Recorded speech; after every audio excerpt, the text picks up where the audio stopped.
नमस्कार विद्यार्थी मित्रांनो, शिक्षणवेदी या यूट्यूब चॅनलवर मी रुपाली गिरी आपले स्वागत करते। आजच्या या लेक्चरमध्ये आपण 2020मध्ये जी TET झाली त्या TETमधील पेपर 1मध्ये जे परिसर अभ्यासाविषयी जे क्वेश्चन आलेले होते किंवा प्रश्न आलेले होते ते प्रश्न मी आजच्या या लेक्चरमध्ये घेणार आहे।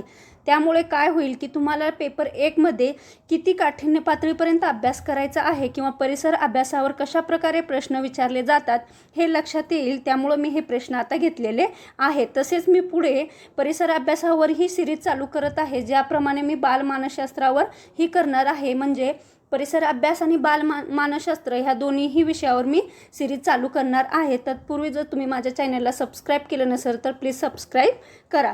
चला जास्त वेळ न घालवता आपण लेक्चरला सुरुवात करू। बघा, पहिला प्रश्न आहे परिसर अभ्यासाचा।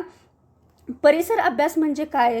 तर बघा, परिसर अभ्यासामध्ये विज्ञान, भूगोल, इतिहास, नागरिकशास्त्र ह्या सर्व विषयावर या सेक्शनमध्ये प्रश्न विचारले जातात। तुम्हाला भूगोलाचा, इतिहासाचा, विज्ञानाचा, सर्व गोष्टीचा किंवा नागरिकशास्त्र ह्या सगळ्यांचा अभ्यास या घटकामध्ये किंवा या भागात तुम्हाला करावा लागतो। मग परिसर अभ्यास हे एकत्रित नाव दिलेलं आहे। तर बघा, त्याच्यातील पहिला प्रश्न आहे, आर्थिकदृष्ट्या महत्त्वाची वने खालील पर्यायापैकी कोणती? बघा, आर्थिकदृष्ट्या विचारले ऑप्शन बघा, 1 उष्ण प्रदेशीय काटेरी वने, 2 आहेत उष्ण प्रदेशीय आर्द्र पानझडी वने, 3 आहे उष्ण प्रदेशीय निम सदाहरित वने आणि 4 आहे खारफुटीची वने। तर याचं करेक्ट आन्सर आहे ते म्हणजे ऑप्शन नंबर 1 उष्ण प्रदेशीय काटेरी वने असतात ती आर्थिकदृष्ट्या महत्त्वाची वने असतात। लक्षात असू द्या, ऑप्शन 1 हे याचं उत्तर आहे।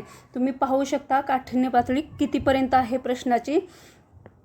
त्यानंतरचा बघा दुसरा प्रश्न, मानव शरीरात रासायनिक संदेशवाहक म्हणून ओळखला जाणारा स्त्रवणारी ग्रंथी कोणती?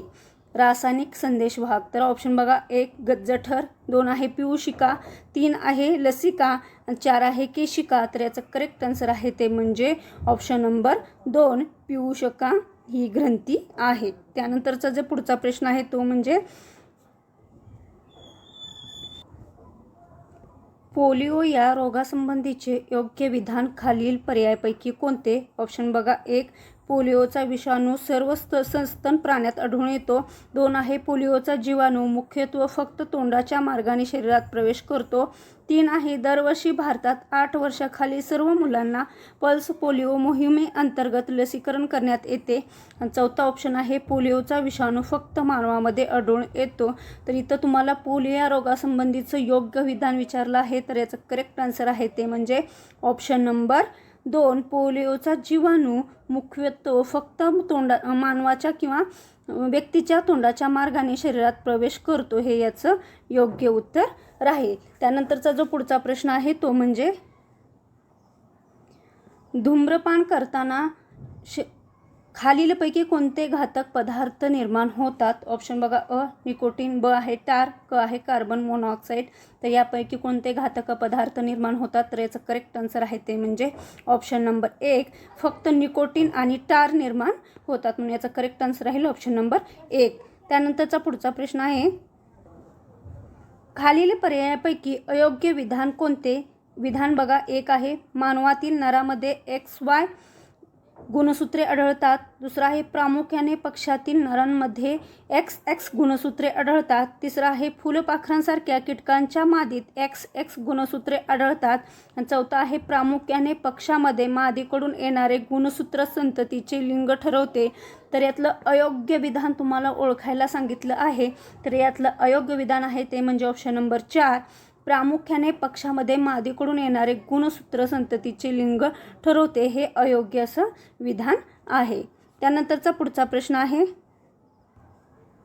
वनस्पती व त्यांचा उपयोग यांची योग्य जोडी दर्शवणारा पर्याय कोणता? तर बघा, ऑप्शन 1 रानभेंडी इंधन, दुसरा आहे गुळवेल तेल, 3 आहे शिरीष औषध आणि 4 आहे राळ धागा।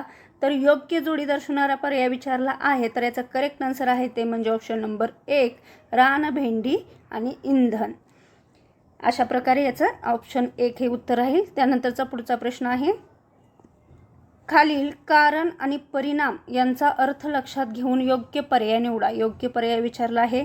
कारण आहे समुद्राच्या पायथ्याची घनता किंवा पाण्याची घनता जास्त असते, परिणाम समुद्रात पोहणे अवघड होते, तर ह्याचं परिणाम काय होतो, समुद्राची घनता किंवा पाण्याची घनता जास्त असेल तर परिणाम काय होतो, समुद्रात पोहणे अवघड होते. तर याचा करेक्ट आन्सर आहे ते म्हणजे ऑप्शन नंबर फक्त अ. यातील कारण हे बरोबर आहे, कारण जर समुद्राची घनता किंवा पाण्याची घनता जास्त असेल तर समुद्रात पोहणं अवघड नसून सोपं होतं, म्हणून फक्त अ हे योग्य आहे. त्यानंतरचा जो पुढचा प्रश्न आहे तो म्हणजे अन्न साखळीतील द्वितीय भक्षक प्राणी खालील पर्यायापैकी कोणता. तर ऑप्शन बघा, 1 वटवाघूळ, 2 आहे घुबड, 3 आहे गरुड, 4 आहे खार. तर याचा करेक्ट आन्सर आहे ते म्हणजे ऑप्शन नंबर 4. खार हे द्वितीय भक्षक प्राणी आहे अन्न साखळीतील.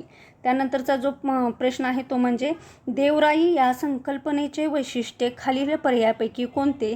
तर ऑप्शन बघा, 1 धार्मिक पर्यटन स्थळ, 2 वनस्पती व प्राणी संरक्षणाचा प्राचीन दृष्टिकोन, 3 आहे उत्तराखंड या राज्यातील प्रसिद्ध वनक्षेत्र, आणि 4 आहे चिपको चळवळीचा एक भाग. तर याचं करेक्ट आन्सर आहे ते म्हणजे ऑप्शन नंबर 2 वनस्पती व प्राणी संरक्षणाचा प्राचीन दृष्टिकोन हा देवराई या संकल्पनेचं वैशिष्ट्य आपल्याला सांगता येईल. त्यानंतरचा पुढचा प्रश्न आहे तो म्हणजे, त्यानंतर तुम्ही पाहू शकता तेच क्वेश्चन खाली इंग्लिशमध्ये दिलेले आहेत, ते पण तुम्ही पाहू शकता, सेम क्वेश्चन आहेत.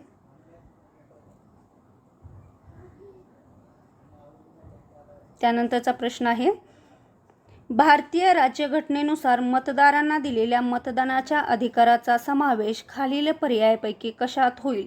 आता आपण वर जे क्वेश्चन झाले ते कशाशी संदर्भित होते, तर भूगोलाशी. आता हे जे आहेत ते कशाशी आहेत, नागरिकशास्त्राची. म्हणजे हे सर्व एकत्रित असे क्वेश्चन परिसर अभ्यासामध्ये दिलेले असतात, हे लक्षात ठेवा. तर बघा याचे ऑप्शन बघा, मानव अधिकार, घटनात्मक अधिकार, 3 आहे मूलभूत अधिकार, आणि 4 आहे समानतेचा अधिकार. तर याचं करेक्ट आन्सर आहे ते म्हणजे ऑप्शन नंबर 2 घटनात्मक अधिकार. बघा मग याच्यामध्ये काय झाले, राज्यघटनेनुसार मतदारांना दिलेल्या मतदानाच्या अधिकाराचा जो समावेश होतो तो कशामध्ये होतो, तो घटनात्मक अधिकारामध्ये होत असतो. त्यानंतरचा जो पुढचा प्रश्न आहे तो म्हणजे उच्च न्यायालय असणारे ठिकाण खालील पर्यायापैकी कोणते. ऑप्शन आहे 1 दिसपूर, 2 आहे इम्फाल, 3 आहे इटानगर, 4 आहे तिरुवनंतपुरम. तर याचं करेक्ट आन्सर आहे ते म्हणजे ऑप्शन नंबर 2 इम्फाल हे उच्च न्यायालय असणारं ठिकाण आहे. त्यानंतरचा जो प्रश्न आहे तो म्हणजे संयुक्त राष्ट्राशी युनोशी संलग्न असणाऱ्या कोणत्या संघटनेचे मुख्यालय जिनिव्हा येथे आहे. ऑप्शन बघा, 1 शैक्षणिक, वैज्ञानिक आणि सांस्कृतिक संघटना, 2 आहे जागतिक आरोग्य संघटना, 3 आहे आंतरराष्ट्रीय अणुऊर्जा आयोग, 4 आहे अन्न व शेती संघटना. तर संयुक्त राष्ट्राशी संलग्न असणारी संघटना आहे ती म्हणजे जिनिव्हा येथे, ती आहे जागतिक आरोग्य संघटना, हू. त्याला आपण वर्ल्ड हेल्थ ऑर्गनायझेशन असंही म्हणतो. ही संघटना कुठं आहे, जिनिव्हा इथे आहे, आणि त्याच म्हणजे त्या संघटनेचं मुख्यालय कुठं आहे, जिनिव्हा इथे आहे. त्यानंतरचा पुढचा प्रश्न आहे तो म्हणजे वस्त्रांशी संबंधित गटात न बसणारा पर्याय कोणता. ऑप्शन बघा, 1 कांजीवरम, 2 आहे कडियल, 3 आहे सोलापुरी, 4 आहे पितांबरी. न बसणारा विचारला आहे तर याचं करेक्ट आन्सर आहे ते म्हणजे ऑप्शन नंबर 3 सोलापुरी हा गटात न बसणारा पर्याय आहे. त्यानंतरचा जो पुढचा प्रश्न आहे तो म्हणजे वर्षभराच्या काळात पृथ्वीवर वेगवेगळे ऋतू निर्माण होतात, याचे योग्य कारण किंवा कारणे खालीलपैकी कोणते किंवा कोणती आहेत ते विचारलेलं आहेत. तर बघा, अ आहे पृथ्वीचा कलेला आस हा राहतो का ऋतू निर्माण होण्यात, की पृथ्वीचे परिभ्रमण. तर याचं करेक्ट आन्सर आहे ते म्हणजे ऑप्शन नंबर फक्त अ बरोबर, म्हणजे पृथ्वीचा कलेला आस हा पृथ्वीवर वेगवेगळे ऋतू निर्माण करण्यास योग्य आहे किंवा कारण ठरत आहे, म्हणून याचं करेक्ट आन्सर आहे ऑप्शन नंबर अ. त्यानंतरचा जो पुढचा प्रश्न आहे तो म्हणजे इथं दिलेला आहे बघा, मरुभूमी उत्सव कुठं असतो, जैसलमेर इथं असतो तो. कार्निव्हल इथं, कार्निव्हल हा उत्सव कुठे असतो, तर तो असतो, याचं करेक्ट आन्सर आहे तो असतो म्हणजे पणजी इथे. कुठे असतो, पणजी इथे असतो. त्यानंतरचा बघा प्रश्न, भारतातील पश्चिम घाटाच्या वैशिष्ट्यापैकी विसंगत असणारी बाब खालील पर्यायापैकी कोणती. विसंगत विचारला आहे, पश्चिम घाटाच्या वैशिष्ट्यापैकी एक आहे. युनेस्कोच्या वर्ल्ड हेरिटेज साईट्समध्ये यांचा समावेश करण्यात आलेला आहे की अरबी समुद्र व बंगालच्या उपसागरास मिळणाऱ्या नद्यांचा प्रमुख जलविभाजक म्हणून पश्चिम घाटाला ओळखलं जातं, की जैववैविध्य संवेदन क्षेत्राचा एक भाग म्हणून पश्चिम घाट ओळखला जातो, की कळसुबाई हे त्यातील सर्वात उंच शिखर आहे. तर विसंगत पर्याय विचारला आहे, तर याचं करेक्ट आन्सर आहे ते म्हणजे ऑप्शन नंबर 1. युनेस्कोच्या वर्ल्ड हेरिटेज साईट्समध्ये याचा समावेश नाही. तर हे सर्व बरोबर आहेत. अरबी समुद्र व बंगालच्या उपसागरास मिळणाऱ्या नद्याचा हा प्रमुख जलविभाजक आहे. त्याचप्रमाणे जैवविविधता संवेदन क्षेत्राचा तो एक भाग आहे आणि कळसुबाई हे त्यातील सर्वात उंच शिखर आहे. त्यानंतरचा पुढचा प्रश्न आहे तो म्हणजे महाराष्ट्रातील जिल्हे व त्यात प्रामुख्याने आढळणारे खनिज यांची अयोग्य जोडी दर्शवणारा पर्याय कोणता? अयोग्य विचारला आहे. तर बघा, सिंधुदुर्ग हा भंडारा आणि लोह खनिज, किंवा सिंधुदुर्ग व भंडारा इथे काय भेटतं तर लोह खनिज, की भंडारा आणि नागपूर इथं मॅग्नीज. ऑप्शन 3 आहे सिंधुदुर्ग आणि गडचिरोली इथं मॅग्नीज, आणि 4 आहे नागपूर व गडचिरोली इथं लोह खनिज. तर तुम्हाला अयोग्य पर्याय विचारला आहे, तर याचं करेक्ट आन्सर आहे ते म्हणजे ऑप्शन नंबर 1. सिंधुदुर्ग व भंडारा इथे लोह खनिज मिळत नाही. त्यानंतरचा पुढचा जो प्रश्न आहे तो म्हणजे राष्ट्रीय महामार्ग जात नसलेल्या महाराष्ट्रातील जिल्ह्यांचा गट दर्शवणारा पर्याय कोणता? राष्ट्रीय महामार्ग जात नाही असा महाराष्ट्रातील कुठला जिल्ह्याचा गट आहे असं विचारलं आहे. ऑप्शन बघा, 1 हिंगोली, नांदेड, लातूर. 2 आहे लातूर, उस्मानाबाद, बीड. त्यानंतर आहे बीड, नंदुरबार, नांदेड. आणि 4 आहे उस्मानाबाद, नंदुरबार, हिंगोली. तर तुम्हाला इथं काय विचारलं आहे तर राष्ट्रीय महामार्ग जात नसलेला विचारलं आहे. तर याचं करेक्ट आन्सर आहे ते म्हणजे ऑप्शन नंबर 1 हिंगोली, नांदेड, लातूर इथे राष्ट्रीय महामार्ग जात नाही. त्यानंतरचा पुढचा प्रश्न आहे तो म्हणजे नकाशाशी संबंधित समोच्चता दर्शक रेषांचे वैशिष्ट्ये खालील पर्यायापैकी कोणते? तर बघा, 1 आहे समोच्चता दर्शक रेषा या समुद्र सपाटीपासून समान उंचीवर असणारी ठिकाणे जोडणाऱ्या रेषा आहेत. दुसरा आहे ऑप्शन समोच्चता दर्शक रेषामधील अंतर कमी असल्यास त्या ठिकाणाचा उतार कसा असतो? तीव्र असतो. की 3 समोच्चता दर्शक रेषा प्रामुख्याने भूरचनेची लांबी व रुंदी दर्शवण्यासाठी वापरतात. आणि ऑप्शन 4 आहे समोच्चता रेषा दरम्यानचा रंग त्या ठिकाणच्या खोलीनुसार ठरतो. तर याचं करेक्ट आन्सर आहे ते म्हणजे तुम्हाला इथं काय विचारलं आहे, योग्य पर्याय विचारला आहे किंवा वैशिष्ट्य विचारलं आहे. तर याचं खरं वैशिष्ट्य आहे ते म्हणजे ऑप्शन नंबर 2 समोच्चता दर्शक रेषामधील अंतर कमी असल्यास त्या ठिकाणाचा उतार कसा असतो? तीव्र असतो. याचं एक करेक्ट आन्सर राहील. त्यानंतरचा पुढचा प्रश्न बघा, त्याआधी आपण हे बघा, हे इंग्लिशमध्ये क्वेश्चन दिलेले आहेत तेच तुम्ही पाहू शकता. त्यानंतरचा जो पुढचा प्रश्न आहे तो म्हणजे मानव सुरुवातीला म्हणजे प्राचीन काळात बोरुने लिहिण्यासाठी कोणत्या झाडाच्या सालीचा उपयोग करीत असे? तर ऑप्शन बघा, 1 पळस, 2 आहे साल, 3 आहे कांचन, 4 आहे पपायरस. तर याचं करेक्ट आन्सर आहे ते म्हणजे ऑप्शन नंबर 1 मानव सुरुवातीला काळात बोरुने लिहिण्यासाठी त्या पळस या झाडाच्या सालीचा उपयोग करीत असे. त्यानंतरचा पुढचा प्रश्न आहे भारतातील पारशी समाज उपयोगात आणत असलेल्या कालगणनेचा काय म्हटले जाते? कोणता समाज? पारसी समाज विचारला आहे. ऑप्शन बघा, 1 पतेती, 2 आहे शहनशाही, 3 आहे हिजरी, 4 आहे पितृ. तर याचं करेक्ट आन्सर आहे ते म्हणजे ऑप्शन नंबर 2 शहनशाही. पारशी समाज भारतातील जो पारशी समाज आहे ते कोणती कालगणना वापरतात? तर शहनशाही ही कालगणना वापरतात. त्यानंतरचा पुढचा प्रश्न आहे तो म्हणजे वैदिक संस्कृतीतील कोणत्या ग्रंथात औषधी वनस्पतीची माहिती आहे? बघा, 1 आहे ऋग्वेद, 2 आहे सामवेद, 3 आहे अथर्ववेद, 4 आहे यजुर्वेद.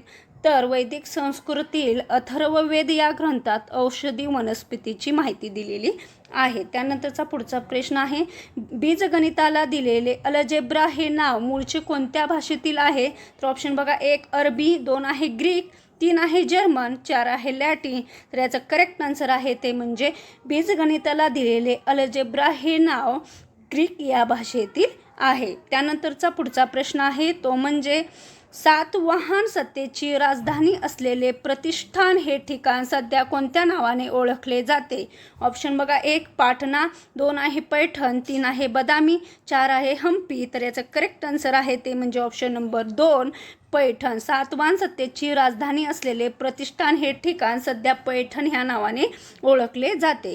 त्यानंतरचा बघा पुढचा प्रश्न आहे तो म्हणजे खालीलपैकी योग्य विधाने कोणती? योग्य विचारलं आहे. अ विधान आहे निजामशहाने शहाजीराजांना सरलक्षर हा किताब दिला होता. दुसरं विधान आहे निजामशहाने शहाजीराजांना बंगळूरची जहागिरी बक्षीस दिली होती. तर याचं करेक्ट आन्सर आहे ते म्हणजे ऑप्शन नंबर 1 फक्त अ बरोबर म्हणजे किंवा अयोग्य. निजामशहाने शहाजीराजांना सरलक्षर हा किताब दिलेला होता. त्यानंतरचा पुढचा प्रश्न आहे छत्रपती शिवरायांच्या हिंदवी स्वराज्याचे निष्ठावंत पाईक नसलेल्या व्यक्तीचा पर्याय कोणता? बघा ऑप्शन आहेत 1 सिद्दी इब्राहिम, 2 आहे सिद्दी हिलाल, 3 आहे दौलत खान, 4 आहे दाऊद खान. तर याचं करेक्ट आन्सर आहे ते म्हणजे ऑप्शन नंबर 2 सिद्दी हिलाल हे स्वराज्याचे निष्ठावंत पाईक नसलेल्या व्यक्तीचा पर्याय आहे. त्यानंतरचा पुढचा जो प्रश्न आहे तो म्हणजे छत्रपती शिवरायांनी अष्टप्रधान मंडळातील प्रधानांना त्यांच्या कामाचा मोबदला कोणत्या स्वरूपात दिला? ऑप्शन बघा, 1 इनामी स्वरूपात, 2 आहे रोख पगारामध्ये, 3 आहे जहागिरीमध्ये, 4 आहे वतनामध्ये. तर याचं करेक्ट आन्सर आहे छत्रपती शिवरायांनी अष्टप्रधान मंडळातील प्रधानांना त्यांच्या कामाचा मोबदला हा रोख पगारामध्ये दिलेला आहे.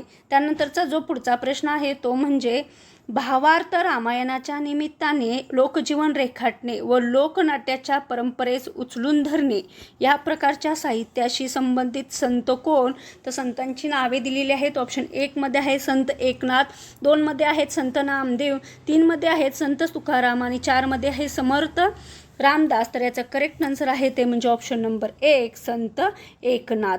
त्यानंतरचा पुढचा प्रश्न आहे शिवाजी महाराजांच्या राज्याभिषेकाप्रसंगी श्री राजा शिवछत्रपती ही अक्षरे कोरलेली कोणते नाणे पाडण्यात आले? तर बघा ऑप्शन 1 सोन्याच्या होन, 2 आहे सोन्याची मोहर, 3 आहे चांदीचा होन आणि 4 आहे चांदीची मोहर. त्याचं करेक्ट आन्सर आहे ते म्हणजे ऑप्शन नंबर 1 सोन्याचा होन. त्यानंतरचा पुढचा प्रश्न आहे तो म्हणजे जिल्हा परिषद कामकाजासंबंधीचे योग्य विधान दर्शवणारा पर्याय कोणता? तर 1 आहे जिल्हा परिषदेतील सदस्य संख्या किमान 50 असते, दुसरा ऑप्शन आहे जिल्ह्यातील सर्व पंचायत समितीचे सभापती जिल्हा परिषदेचे सदस्य नसतात आणि तिसरा जो ऑप्शन आहे तो म्हणजे अध्यक्षपदी असलेल्या महिलेविरुद्ध अविश्वास ठरावासाठी 1/3 सदस्यांचा पाठिंबा असावा लागतो आणि चौथा ऑप्शन आहे जिल्हा परिषद उपाध्यक्ष हा स्थायी समितीचा पदसिद्ध अध्यक्ष असतो. तर याचं करेक्ट आन्सर आहे ते म्हणजे किंवा यातलं योग्य विधान आहे ते म्हणजे ऑप्शन नंबर 1 जिल्हा परिषदेतील सदस्य संख्या किमान 50 असते हे याचं उत्तर राहील. अशा प्रकारे आपण परिसर अभ्यासातील महत्त्वाचे आणि त्या पेपरमध्ये आलेले सर्व क्वेश्चन आपण या लेक्चरमध्ये घेतलेले आहेत. असेच मी पुढच्या लेक्चरमध्ये मराठी व्याकरणावर किंवा मराठी या सेक्शनवर आलेले प्रश्न घेणार आहेत. तुम्हाला जर कुठले आणखी मराठी व्याकरण वगैरे शिकवायचं असेल या चॅनलवर तसं कमेंटमध्ये कळवा, ते पण सिरीज आपण चालू करूया. आता आपण लेक्चर इथंच थांबूया. धन्यवाद.